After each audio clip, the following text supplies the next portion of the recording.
শুভ দুপুর বন্ধুরা, আর তোমাদের সবাইকে জানাই শুভ লক্ষ্মী পুজো। আর দেখতে পাচ্ছ এই ফুলগুলো নিয়ে আমি এখন মালা গাঁথবো। বাজার থেকে মালা আনা হয়েছে, কিন্তু তাও আমার নিজের হাতে মালা গাঁথতে খুব ভালো লাগে। আর পুজোর সব জোগাড় হয়ে গেছে, সন্ধেবেলায় আমি সব কিছু রেডি করব।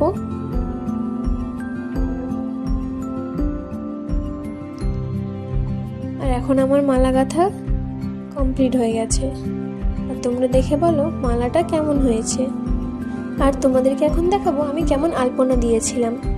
খুব ভালো একটা পারি না, কিন্তু যেরকম পারি সেই রকমই দিয়েছি। আর আমি কেমন আলপনা দিয়েছি অবশ্যই কমেন্ট করে জানিও।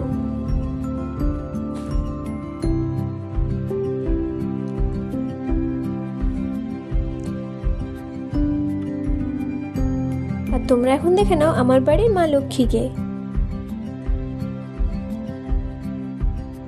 আর তোমাদেরকে তখন যেটা দেখালাম সেটা হচ্ছে মায়ের সকালের সাজ, আর এখন হচ্ছে মায়ের সন্ধ্যের সাজ।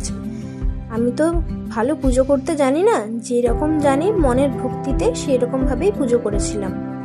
আর তোমরাই দেখে বলো আমার বাড়ির মা লক্ষ্মীকে কেমন লাগছিল। আর একটু সিংহাসনটাকে একটু সাজিয়েছিলাম। আর বেশি কিছু আয়োজন করতে পারিনি, কিন্তু যতটুকু সম্ভব ততটুকু করেছিলাম। আর আজকের মিনি ব্লগ তোমাদের কেমন লাগলো অবশ্যই কমেন্ট করে জানিও। টাটা।